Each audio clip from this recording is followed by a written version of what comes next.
This is Steve from Boxing UK in association with Supreme CBD. Dave Allen, Daniel Dubois, brave effort.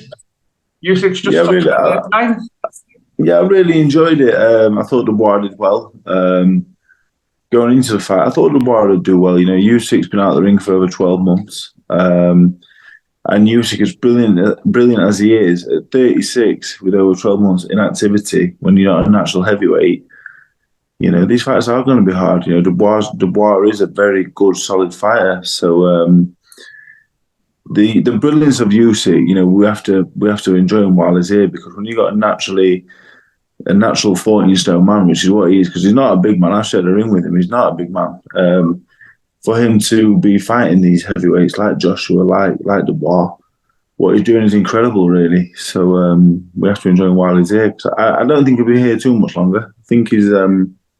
I think he's coming to the stage now where he's there for the beating, but he is a brilliant fighter. Speaking of that, Dave, there's no other place to start. The controversial shot that Usyk went down to, was it borderline? Was it low, Dave? What's your opinion? Yeah, it looked borderline, to be fair. I think as much as we talk about it being borderline and he went down and he was down for a few minutes, if the referee would have started counting straight away, my belief and thought process is that Usyk would have got up and beat the count and carried on regardless. It would have made it a much more interesting passage of the fight, but I believe Usyk would have got back up and continued if a count was given. But you thought it was a borderline shot, I thought it was borderline. I thought if the referee would have gave a count, I don't think anyone would have complained about it. Getting 5 minutes, and people will have things to say about it. But for me, I think the referee maybe showed Usyk too much respect. During all the fight, really. With all the possible low shots. But you don't want to take away the brilliance from him. And I thought it was a good performance from Dubois. I thought Dubois really quitted himself well at 25. He will come again. And I thought it was a good fight. I enjoyed it. You talked about, you don't think you'll probably see Oleksandr Usyk again, that he's there for the beating. The obvious questions, Dave's going to be undisputed. On that performance, should Usyk be still looking for Tyson Fury? And if he is, what happens? Well, I think Usyk wants Fury for definite. I think he wanted him tonight or around this time period. Usyk knows he ain't getting no younger, and he's a naturally smaller man. I think he's coming to the end of his tether, to be honest. I think the best Usyk is probably been and gone now. But the kind of fella he is, he wants to fight for the undisputed. So I think he'll be pushing for the Fury fight. I think it's the biggest money as well. And I think at this point now, there's many heavyweights out there that will fancy the chances with him. Naturally smaller guy, 37 next. So if I'm Usyk, if I'm looking after Usyk, I'm saying it's Fury or nothing at all at this point. He's got all the money in the world. He's achieved everything. It's Fury or nothing for me. And how would that one go, do you think, Dave, in your opinion, if they were to fight in, say, 6 months? Again, it's difficult. Tyson's not getting any younger. He's doing his Netflix documentaries. He's doing great things. He's got lots of money. It's difficult. He's fighting Ngannou next.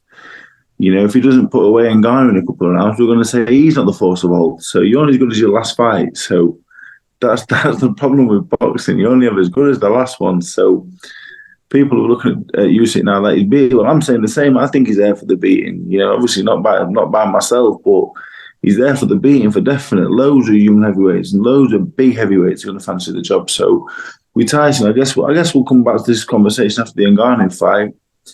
But as it stands, Fury has to be a big favourite. He's bigger, he's stronger, he's a good body puncher. Tyson's a big favourite, but still for me, one I would love to see, because Usyk is a genius, and he, at the very least, with anyone in boxing history, it will give him a hell of a lot of problems.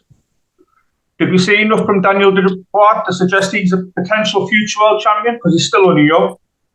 I think so, mate. Yeah, I think so. I think with Usyk, you struggle to look good. He's constantly on the move. He's elusive. He makes you miss a lot.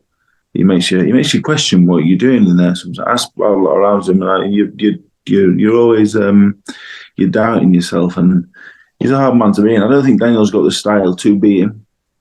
With Usyk, I really think you have to befuddle him. You have to kind of play him at his own game somewhat. The low blow, whether it was a low blow or not, I think that's the way to go about it. You know, you have to ruffle his feathers. He's been the top dog for so long, you got to upset him. So with Daniel, I thought he did good. I thought he did well. I think there was talk about him, you know, I think he could have maybe continued. I think that may be something that will be brought up again after the Joyce fight and the Lorena fights. But in terms of ability, in terms of physical capabilities, he's more than good enough to watch heavyweight championship of the world again. And I think when Usyk and Fury move on, you know, he's right up there with the best of them. He's only 25 years old. I'm a big fan of him. I think he's brilliant. So I hope so. Yeah, I hope he comes back, has a good rest, and he goes again. Good man. Last one, Dave, because I know it's late, and you've got a big fight in a week's time. Yeah, sure do. How are you? A week out? Yeah, good mate. Yeah. Camp's finished now. Everything's gone great. To be honest, they gave me a good enough camp to prepare. I think as a professional boxer, I've never been fitter. You know, I've never been more professional. Yeah, it's just about getting it right on the night now, and that's the hard bit. I'm only human, so there's doubts creeping. I've been inactive, all the rest of it. You know, you fight with yourself all the time for the next 7 days. It's just going to be a mental battle now. You know, it's me against me. Fraser Clark's a good fighter, but my biggest opponent will be myself between now and next week. So I'm just glad to be back. I'm privileged to be in a good position, fighting on Sky Sports box office. I'm lucky, so I'm just going to do everything I can do in my own control, and on the night we'll see what happens. But I put the work in, so yeah, I'm just feeling lucky to have another go around. Good man. Well, enjoy the week as much as you can, Dave. I'll definitely see you at least on Thursday. And if you still need that bodyguard at the hotel door, matey, I'll be stopping over as well. Yeah, not anymore, mate. Not anymore. I'm a Z-lister now. I got to a Y-lister at one point, but we're back to a Z-lister now. Till next week at least. Good man. Dave, I'll see you on Thursday, mate, and I really do appreciate your time tonight again. Thank you very much, mate. Take care, Dave. See you soon, mate.